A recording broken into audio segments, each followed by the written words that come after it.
We're back with your two miscreant, former deviants, slowly reforming cousins. They're going to help you navigate the noise and cut through the bullshit in the health and wellness space. Love it.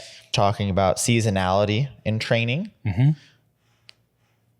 I like that. Wow. Seasons of old Willie. Yeah. Back from the grave. But yes, how the rhythms, the ebbs and flows of seasons, temperatures, all that kind of thing can help or deter you from proper training. Mm-hmm. What are your thoughts? Well, tell me first about you, shall we? Oh, yes, true. What's the haps? Well, yeah, what's good in your world? Have you sipped any new beans this week that are altering your psyche? Nothing new in the bean world. I did try a couple of the seasonals at Subliminal, which are always rad. Hell yeah. So one of them, he does like a lime espresso and coconut water. Ooh, nice and refreshing. It's called the Six Flags Wave Pool. It's quite good. Iced? Yes. Yeah. Hell in the yeah. summer months, absolutely. I mean, so there's some rad. sick bastards who are like, it cools me down. I'm like, bitch, do you understand thermodynamics?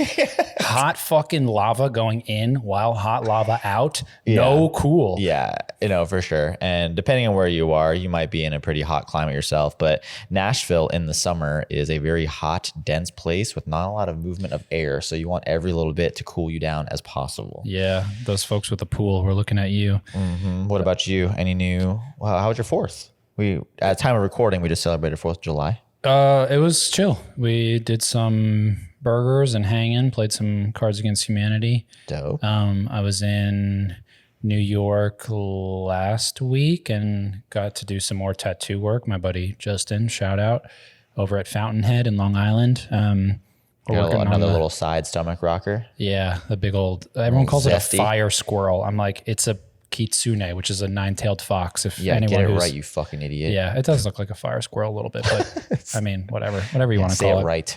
Yeah, it was a rough one. That was a bit of a battle. But yeah, man, with the seasons, we thought it would be just timely. I mean, like he said, it's hot as fuck here in Nashville. It's probably hot if you're in the US. Yeah, in a lot of places. There's like in the last 2 weeks, there's been a few heat wave things going on. And so we were hanging out yesterday and talking about just some of like the things that we could touch on. And it just feels very appropriate given some of the changes that naturally occur while there are seasons happening around you. I feel like there's very few places in the world where you really don't get to experience that much fluctuation. But I would say even here, obviously in New York, you really get all 4 seasons. But we wanted to sort of dive in and explore and talk about some of the just like naturally occurring things and sort of honor and give credence to those differences that exist while we are going through them. Would you say you yourself, do you thrive in the heat or in the cold? I'm definitely a cold boy. Like as fall starts to perk up and the air gets cooler, I always hear my dad in my head saying it's easier to breathe when you think about like the density of the air. You don't have to work quite as hard to take in air, which is very true. And runners know this, especially with like heat acclimation and training under, a lot of like physical duress and stress and the thin air that you're like gasping to pull in. So I think it warrants,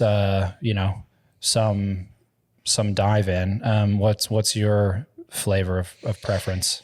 I've definitely probably enjoyed shoulder seasons more. So growing up in South Florida, I had to acclimate to just trying to do stuff year round. That's mostly miserable. A lot of what I started with fitness was outside. So I was not a stranger to 80 plus mid 90 degree days and just sweating it out. Yeah.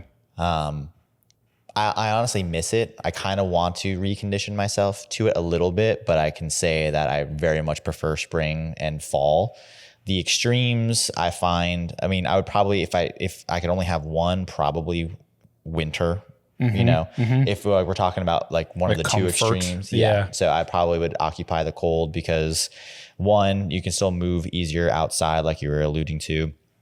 And then also I'm mostly indoors in a gym now. So the actual frigid nature doesn't really present that big of a problem. Sure. But yeah, I do. That's a wish of mine. Once I kind of have more free time to myself, if ever, is trying to reacclimate to being outside more and pushing the fitness more in the natural world. Yeah.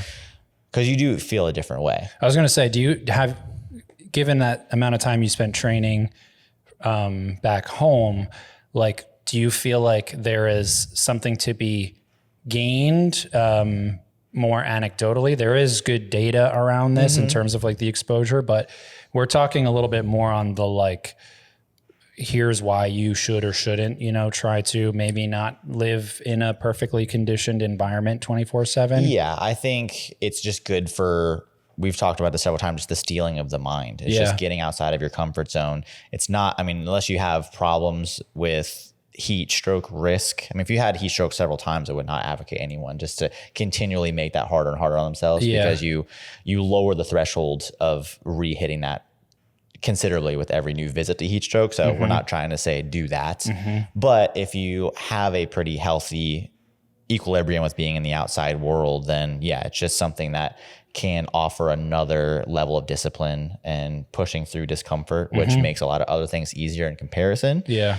But yeah, just getting back to it, it's just like, oh, fine. Yeah. So, I mean, now we walk to our car here and it's like, oh, you leave the gym where you just did your thing. So like body temperature is probably still somewhat elevated, like blood's moving, all the things are happening. And the second you sit in your fucking boiling hot car, you wait till the air, right? Like, I think there's something to be said about the creature comforts that we love and appreciate so much, but it's the reason that, the big corporate stores that have endless seeming budgets can have a door that's 20 feet tall and, 80 feet wide open to the street. And it's like, you walk past that breeze and it's like, hey, come on in. We got bags in cold. here. Yeah, it's and nice in here. You want to shop a little bit?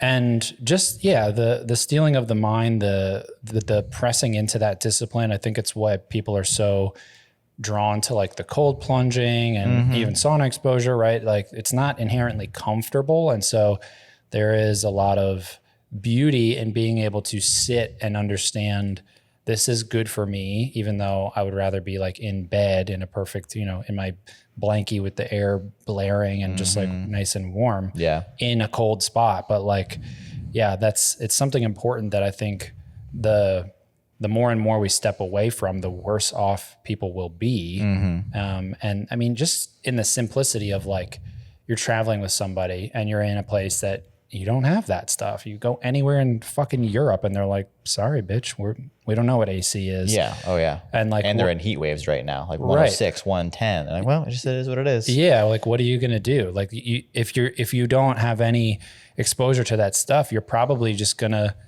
complain, and your thresholds again are going to be much lower than they could be. This is something you can build up and adapt to. Sure. What about with the cold side? I feel like right now we're, really diving into the heat and the discomfort of that space. You feel like it's easier? Yes. So, and this comes down to everybody's habits, right? And so we talk about always keeping your body in motion, doing your steps, things like that. My greatest ally in keeping steps high is the fact that my roommate and I both have dogs. Yeah. Where it becomes more of a guilt thing to keep them outside now, both with the ambient temperature, the comfort of their paws. The pavement, right? So there is a drawdown in terms of what I'm doing outside that I have to make up elsewhere. So I'll do like incline walking at the gym, try to pace around a little bit more. Yeah. I do find with their comfort level, because they're both winterized dogs a little bit, they either one's a husky or one has a husky part of his genetic makeup. They love the outside world, so they want to be outside all the time. So I find that my resistance training almost gets a little bit more extreme in the summer, despite being inside, but my cardio goes down, and then it starts to shift more in the opposite direction because I'm outside a lot more, because the dogs just like it, and that keeps me busy and occupied. And then eventually I can just get to the gym and where it's warmer. And do it that way. So that's kind of the natural ebb and flow. Might be different from other people, but the dogs are like a North Star with how much I can stay outside and keep moving without having to actively schedule cardio time, which is important. Like if you can't get enough, you have to start baking it in your schedule somewhere. Right. But depending on the season, if it's not high summer, then they keep me a little more honest about it and a little more on track just by their needs. Yeah. Yeah. And like you said, sort of appreciating the danger and the extremes of both. Like there's plenty of people in Nashville who have gone running in the last, 2 weeks and been like, that was actually a bad idea. Like it's miserable. I bonked within, a quarter mile because I actually wasn't anticipating that it was going to be that like intense and don't do this. And so you're going to have to find other ways to fit that in. One of the things that I notice within myself, at least when it comes to like, patterns and seasons, is that naturally within the world around us, we see this life cycle every single year in terms of plants, blooming in the spring. Things are really full swing come summer, the ramp down in the fall, and the death in the winter. And there's a normal flow that I feel like we have lost a lot of connection with, given our ability to control environments. But also when you think about the light exposure and how my activity every single summer, both physically and in my workload, without fail, in the last 4 years skyrockets. There's something about a longer, in quotes, day that just is like, oh, it's 8, but the sun is still out. Like I feel this steam and wind in my sail that is definitely not there come winter when it's fucking pitch black at 4 p.m. Yeah. And that's a good point too, because we both, whether it be our offices or what we're doing in the natural world, we are at least more in tune and in touch with the light being outside. Whereas some people that are remote workers, office workers, I have clients that work very high level jobs in windowless buildings. Yeah. Which is like not good. Yeah. So I would agree. I think my energy level and my consistency of high energy goes longer in the summer months with the access to more light, which goes down to obvious circadian rhythm stuff. Yeah. But also what you're alluding to too is depending on what we have access to and how often we're actually seeing the outside world, we might be at direct odds with what our body actually wants to be doing with those lights and energy exposures and things like that. Yeah. Yeah. So, what do you think are some of like the biggest pitfalls and strengths that people can play into when it comes to like appreciating the different seasons? Like we hear all the time, like get your body summer ready, right? Because you're the least clothed and usually swimming or doing whatever kind of stuff. Like you want to have the beach body, right? And so there's that natural sort of piece that's caked into our American society. What do you think are some of the pitfalls and the strengths that people can sort of appreciate, incorporate when it comes to training phases and all that kind of stuff? Sure. I think really depending on where you are geographically, of course, but doing more when you have more comfortable months, your spring and your fall, because so much can be done outside comfortably without feeling truly miserable. And most places, unless you're in some arid desert, are going to have more outside activities during those months. So just lean into that. Be outside more. Take your kids, your family, your loved ones, whatever. But actually try to carve out the time to be outside and do these more crafty or experiential things. For me, it's very common for people to like do like their winter bulking kind of thing. I've always found that I do the opposite. So winter for me is like where the real work happens. So like I am almost getting my leanest during the winter. Interesting. Rather than just sitting there and pounding food and holiday bulking and like you said, So that is probably exact opposite of most people. Sure. I mean, I stay pretty lean year round, but my winter months, for whatever reason, is where I really like dial in the most focus. Yeah. I guess just because I know that's the standard expectation is that you're just going to cover up with a bunch of layers, eat whatever you want. No one's any wiser to that. Yeah. So I almost take that as a prompt to like do the opposite. Sure. And like I said, I'm outside more with the dogs regardless of the temperature. I don't know if it's initially a good suggestion for other people, but look at it in the sense of, you want to look your best during the summer. So why not get a head start in the winter? Yeah. Like prep for it then. I feel like the natural flow is the opposite, and not that you're getting winter body ready, but when you think about like humans and the history of humans, like the hibernation time and You everything need is, more on is your body dead, for, right? for your survival. But that also goes back to your point of people kind of going against adaptative things in the modern world, because we have creature comforts and we're able to manipulate our atmosphere and our surroundings on a room by room basis. So for me, it's just, also, people don't realize that you most times can't just get the body that you want in 2-3 months. Right. It needs a longer period of time. So if you want to look your best in the summer, you probably should be preparing in the winter. Yeah. And not just hoping that you can get it in 3 months, which everyone's life circumstances, unless you are a competitive athlete or a competitive bodybuilder with the amount of focus necessary for that, you're not getting what you want in 3 months. Yeah. Yeah. So do it longer, more comfortably, more sustainably. For sure. And then just get set up for your June, July festivities earlier. Yeah.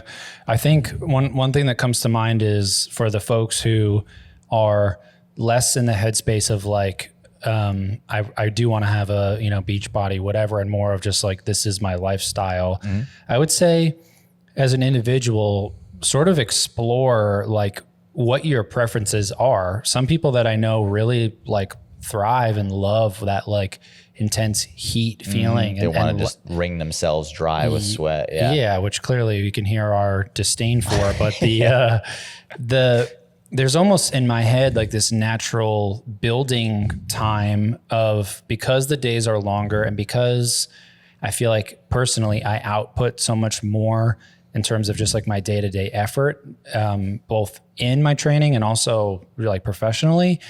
In the summertime, it feels like the building the nest for the hibernation period, and not in like me trying to get heavy way, more in like my capacities way, because I know for myself as well, like I just am more likely to feel the seasonal depression when it's super dark and I don't have that sun sort of warming me up. It's a bummer when your day starts 3 hours later and ends 3 hours sooner. 100%. Okay, that's cool. Right. And so like, okay, if you're one of those people, which you probably are, because that's how our bodies work for the most part, that feels that same kind of weightiness to the seasons changing, like I would say, recognize that and sort of cake in your training accordingly. Like if you feel like, man, I could do 2-a-days in the summer, like I get up early and do my thing and then I hit this lift later and I'm just like always moving, like you're in this big building phase of continually pushing your metrics and pushing yourself and your own boundaries. And in the winter that might hit a little bit of more of like a lull and you're more at home and doing less and whatever kind of stuff. And so like appreciate those ebbs and flows. And I would say lean into them a bit, because there is a natural order to these things within the world around us. And the further we get from that and the more we sort of fight with that, you're losing like the harmony with the earth that's around you. And that's typically not a good thing. Sure. Do you feel that there are lifestyle circumstances that mirror these seasons outside of like training that you or other people often have to work around? I would say, when you think of like teacher schedules or people that are, very academically based and their time off is like this big summer stint, it's still in my mind the same thing. Like they're going on trips, they're doing all of their life. Yeah. And in the like colder, slower, less lit seasons, you're more just like comfy, cozy doing your thing. And so I think having that sort of arc is just like, lean into it. Don't make it your whole personality, but acknowledge that there are things that are in our world that will have big like implications to how you act and feel and your desire to train. So if you really build up that discipline in the spring, summer, whatever, or the year prior, again, whatever, if this is your lifestyle, like you're doing it all the time, but there's this like big push that I feel like exists within those hot months, where you can sort of like ride that out and then pick it back up as, the next year sort of kicks off. Sure. Yeah. I feel I feel like I do that personally. I feel like a lot of people that I work with, however, that June, July, August thing is where everyone's fitness usually drops off because of, like you said, academic schedules, family, school, professional lulls, whatever it be. A lot of people I work with were shooting for what August, September looks like to revamp their fitness that may have been lost on longer vacations or travel stints, where I feel like, for me, I have that time back for myself now. I have a lighter client load. I'm putting it into it. Yeah. Despite me actually potentially liking the shoulder seasons more, I feel like I am left with the extremes by everyone else's travel needs and holiday functions and things like that. Yeah. I mean, I would agree for my own schedule as well. Like I said, my work really feels like the thing that picks up because the days are longer. So almost like my willingness and other people's availability seems higher. They're like, hey, could we do a weekend thing or this and that, or I see you at 7:00 after I've been in the working since 7. Like I'm like, oh yeah, I don't know why, but here we are. Yeah. So all that to say, I think there's just like a further loss of the appreciation of like seasonality, even when you think about food availability, right? Like, when's the last time you were like, I can't get strawberries because they're not in season? That's not a thing for people anymore in most of the world. Yeah. And it sort of should be, because those things go through their natural arcs and curves too. Yeah. And so like, I would say lean into that a little bit more. There's not a ton that really, I think, matters for people in terms of the impact of the training outside of like, how does the lack or bolstering of light affect you in a way that really is like, here's 5 tips to whatever. Yeah. But just more so wanted to call attention to like the appreciation of the natural order of seasons as they exist, acknowledge them, and just flesh it out a little bit. Do you find that with your own personal experience, depending on what season you are currently living through, that you bias more of a cardio component or resistance component? Yeah, for sure. It's much easier to really blast cardio when it's cold out or cooler, right? Like going for a run in like a 50-degree day is so fucking awesome. Yeah, better than 95 with full humidity. Yeah, and you're like, I have no more layers to take off. There's no shade anywhere. Like the earth is literally like radiating heat. It looks squiggly. Like that shit sucks ass. Unless you're trying to build that up and you have a boxing match and you need to have that like heat durability and acclimation. But most people don't. Right. Right. Yeah, our needs are not that deep or extreme. So you go outside and you're like, maybe tomorrow, and that turns into maybe 3 months from now because this sucks. So and I think most people resonate with that. But yeah, seasons, they're here.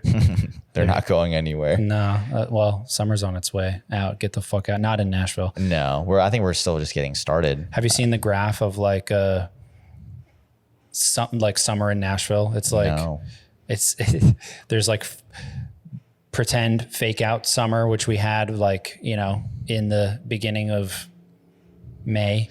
Oh, and then it's like, here's first summer, here's like Satan's asshole, here's like second summer, here's like fourth summer, until like the end of October, when it's like, all right, we're starting to say goodbye, sort of. Yeah, this past year, we didn't have much in terms of enjoyable seasons. No. Unfortunately, not just like, I'm sure other people maybe had it worse elsewhere, but I mean, our fall into winter, pretty grim. Well, the whole spring, it rained like a fuck. Like I was waiting for Noah to wave me onto the boat, and I was like, look, pal, no, I'm not ready. And now it's just 95 degrees with full humidity. And we still have hotter months yet coming. So it's like, oh, I know God. August is like inferno. I'm just lying to myself saying it's on its way out, but we do what we can. So main takeaway is listen to your body, but don't listen to your body too much to the point where you let your seasons dictate what you do and don't do. Try to plan accordingly. Try to get the most out of it under your own comfort level without too much duress. Know that there's still always going to be work to be done, enjoy the trip along the way and don't get heat stroke. And if you're ever going to sit for a long time, don't do it on this bench because my fucking the Tuchus asshole is yeah, we evaporated. debated on what seating device we were going to use for this. And we're like, oh, we're in a gym. We'll just use these benches. Yep. And the cheeks are dismantled at this point. They don't exist. Yeah, you'll see us in those big beanbag things next time. Yeah, just for fucking sure. laying down. It's grim, but thanks for joining us and seasons That's right. We'll catch you next with time. or without your fucking glutes. Toodaloo, putas. Bye.